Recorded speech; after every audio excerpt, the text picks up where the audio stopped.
हर हर महादेव दोस्तों, स्वागत करते हैं आपके अपने चैनल में। जो लोग साधना मार्ग से हैं, अपने इष्ट देवता की साधना करते हैं, मानते हैं इष्ट देवता को, अपने पूजते हैं उनको और अपार श्रद्धा रखते हैं अपने इष्ट देव के प्रति, तो वीडियो आज आपके लिए होने वाली है। कृपया वीडियो को पूरा सुन, क्योंकि आज वीडियो में हम बात करने जा रहे हैं कि इतनी सारी पूजा पाठ करने के बाद, इतनी सारी साधनाएं करने के बाद, अगर आपसे देवता की शक्तियां कनेक्ट अभी तक होना शुरू नहीं हुई है, तो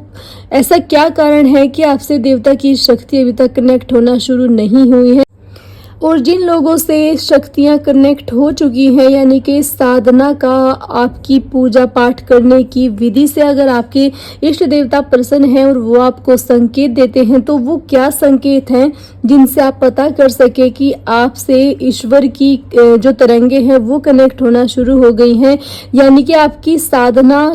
सफल हो गई है। जब आप अपने इष्ट देवता की पूजा करते हैं, साधना करते हैं, तो जब शक्तियां आपसे कनेक्ट होना शुरू हो जाती हैं, तो वो आपको तरह तरह के संकेत देना शुरू कर देती हैं। संसार में होने वाली हर एक छोटी बड़ी चीज को बताना शुरू कर देती हैं, जो कि एक साधना के लिए अति आवश्यक है, एक साधक के लिए अति आवश्यक है कि जो भी वो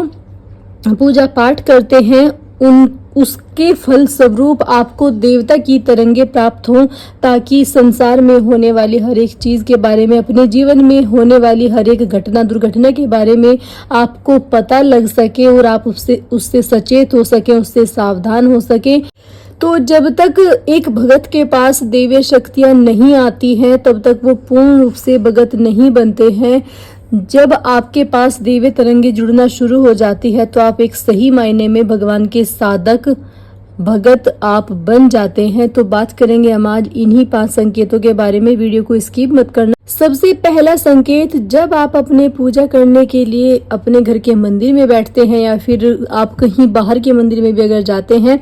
तो अगर आप ध्यान लगाते हैं अपने इष्ट देवता का, तो आपका ध्यान डायरेक्टली अपने इष्ट देवता से कनेक्ट हो जाता है। आपके इष्ट देवता की जो तरंग है, जो शक्ति है, जब आप ध्यान करने के लिए आसन पर बैठते हैं, तो वो डायरेक्टली आपसे कनेक्ट होती है। और कनेक्ट होने के बाद में आपको संसार में होने वाली गतिविधियों के बारे में वो बताती है। चाहे आपके आसपास कितना भी शोर शराबा हो, कुछ भी हो, आपका ध्यान डायरेक्टली अपने इष्ट देवता में लगता है, क्योंकि उनकी दैवीय तरंगे जब आपसे जुड़ती हैं, तब ये चीज आपके साथ होती है,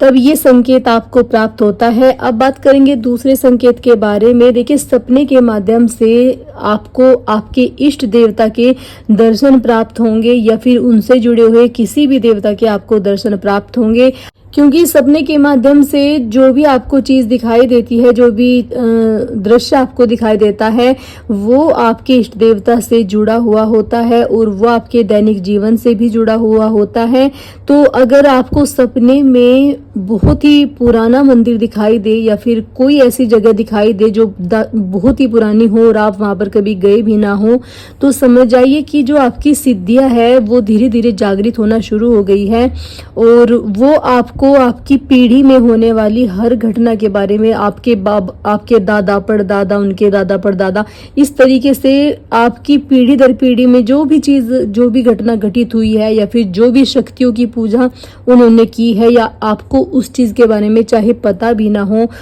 वो भी आपको दिखाई देंगी। और जितनी पुरानी चीज आपको सपने में दिखाई देगी, उसको मान जाइए कि आपकी शक्तियां खुलना शुरू हो गई हैं, जो आपके मंत्र जाप करने से आपके चक्र जो हैं वो एक्टिवेट होना शुरू हो गए हैं, जिसकी वजह से संसार में होने वाली चीज के बारे में, या फिर आपसे जुड़ी हुई पर्सनल जो चीजें हैं, वो आपको पता लगना शुरू हो जाती हैं। क्योंकि देवता की शक्ति जब आपसे कनेक्ट होती है, तो ये चीज आपके साथ होना शुरू हो जाती है।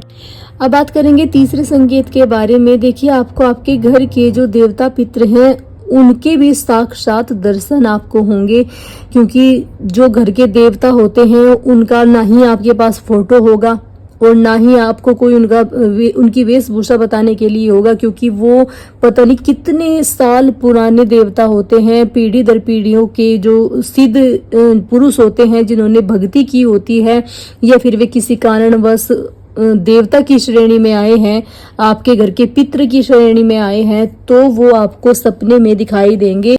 और हो सकता है कि सबसे पहले आपके से उनकी शक्तियां कनेक्ट होना शुरू हो जाएं, क्योंकि जब आप अपने इष्ट देवता को अच्छे से मानते हैं, पूजते हैं, उनकी सेवा करते हैं, साधना करते हैं, तो मैंने आपको बताया है कि एक देवता को सिद्ध करते ही आपके पास और भी देवताओं की शक्तियां कनेक्ट होना शुरू हो जाती हैं। और जैसे आप अगर हनुमान जी के भगत हैं तो हनुमान जी से जुड़े हुए जितने भी देवता हैं वो आपसे कनेक्ट होना शुरू हो जाते हैं। बाबा भोलेनाथ अगर आपके इष्ट देवता हैं तो भी आपको सबसे पहले जो आपको दर्शन होना शुरू होंगे शक्तियों के, वो आपके इष्ट देवता के होंगे, क्योंकि जब आप एक अपना मत बना करके अपने फेवरेट देवता को पूजते हैं तो वो शक्तियां जागृत होना शुरू हो जाती है। उसके बाद में आपके घर के जो देवता पितृ हैं वो आपसे कनेक्ट होना शुरू होते हैं, उनकी शक्तियां आपसे जुड़ना शुरू होती हैं और अपनी वेशभूषा के साथ, अपने नाम के साथ वो आपको सारी चीजें बताना शुरू करते हैं। आप उनको क्या भोग लगता था, क्या भोग लगता है, क्या आपको करना है,